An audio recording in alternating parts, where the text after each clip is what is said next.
रमजान की पहली मुकद्दस शाम। नागपुर के ताजबाग में आस्था का सैलाब उमड़ पड़ा।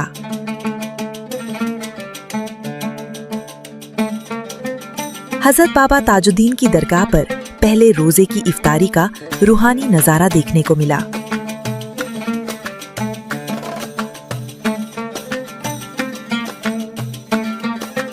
अजान की सदाओं के बीच हजारों हाथ दुआ के लिए उठे और सब्र का पहला रोजा मोहब्बत के साथ खोला गया।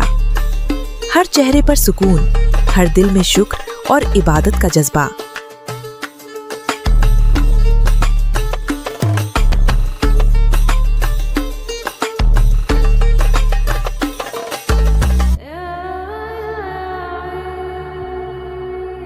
ताजबाग की फिजा में गूंजती आमीन भाईचारे और इंसानियत की एक खूबसूरत तस्वीर पेश कर रही थी।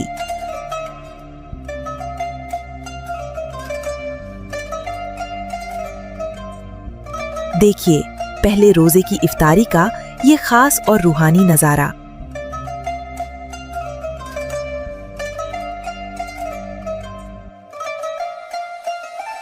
नागपुर शहर के दिघोरी नाका स्थित बड़ा ताजबाग में रमजान की पहली शाम को आस्था और धार्मिक भावना का समंदर उमड़ पड़ा।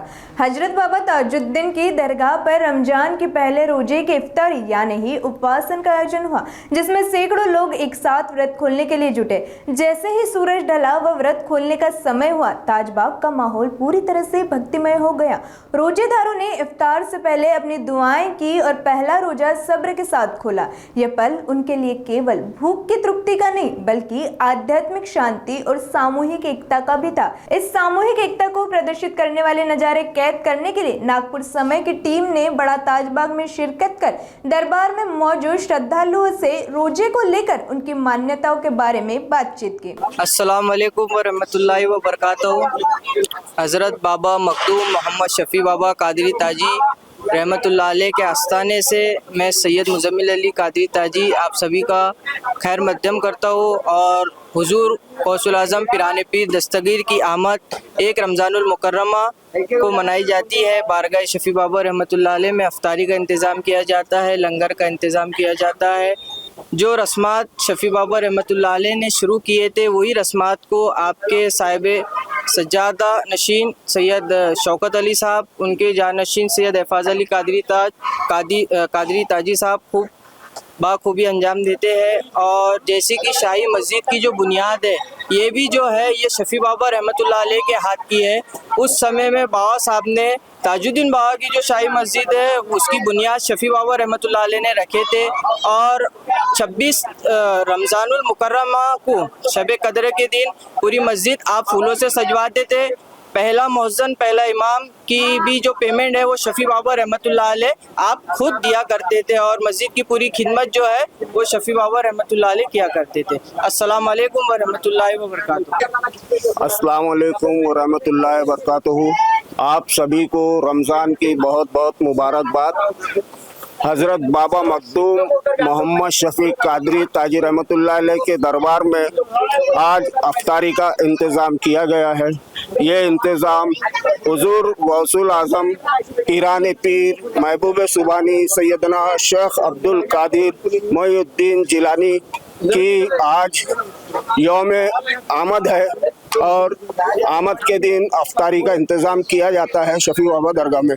मैं सज्जादा नशीन सैयद एफाज अली कादरी ताजी आप सभी को बहुत बहुत मुबारकबाद देता हूँ सरकार गौसे आजम की आमद पे। अस्सलाम वालेकुम। दरगाह के चारों ओर रोशनी की छटा बिखरी हुई थी और हर दिल में सुकून का एहसास था। आमीन की आवाज से पूरा दरबार गूंज उठा था जो एकता, भाईचारे और दुआओं से भरपूर था। यहाँ उपस्थित सभी रोजेदार एक ही दुआ में शामिल हुए और अपने दिलों को अल्लाह के सामने प्रस्तुत किया। सामूहिक व्रत खोलने के इस आयोजन ने न सिर्फ भाईचारे व प्यार का एक अनूठा उदाहरण प्रस्तुत किया, जहाँ एक दूसरे के साथ बैठकर लोग इफ्तार करते हुए अपने कर्तव्य को निभा रहे थे। रमज़ानुल मुबारक है, रमज़ान शरीफ बहुत बहुत मुबारक। इस मुबारक मौके पर हज़रत मखदूम शफ़ी कादरी बाबा जान रहमतुल्लाह ताला अलैह के दरबार में सरकार गौसे आज़म रज़ी अल्लाह ताला अन्हु की विलादत की खुशी में हर साल की तरह इस साल भी बड़े पैमाने पर इफ्तार का इंतज़ाम किया गया है।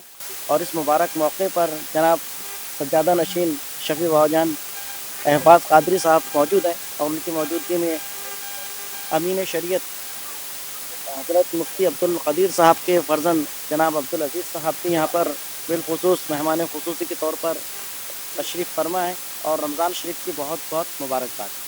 वालेकुम रहमतुल्लाहि वबरकातुहू। आप तमाम हजरात को आपके चैनल के माध्यम से रमज़ान की बहुत बहुत मुबारकबाद। और हम हर साल जो है यहाँ पर हज़रत बाबा शफ़ी कादरी रहमतुल्लाहि ताला अलैह के यहाँ पर पहली रमज़ान को गौसुल आज़म की निस्बत से इफ्तारी करवाई जाती है। सैकड़ों हजरात जो है यहाँ से सैरयाब होके जाते हैं अल्हम्दुलिल्लाह। और हमारी हर साल जो है शिरकत होती है इनकी इफ्तारी में और 300 दिन यहाँ इफ्तार का प्रोग्राम रहता है माशाअल्लाह। लंगर का भी एहतमाम रहता है। कई गुरबा फुकरा मसाकिन मुसाफिरीन जो है यहाँ पर खाना खाकर जाते हैं और फैज़याब होते हैं यहाँ से इस दरबार से। शहर में इस तरह के आयोजन न सिर्फ नागपुर शहर की धार्मिक विरासत की प्रस्तुति करते हैं बल्कि सांस्कृतिक परंपरा व मानवीय एकता की भी मिसाल पेश करते हैं। नागपुर समय न्यूज़ के लिए वीडियो जर्नलिस्ट उदय सोनवानी की रिपोर्ट, नागपुर।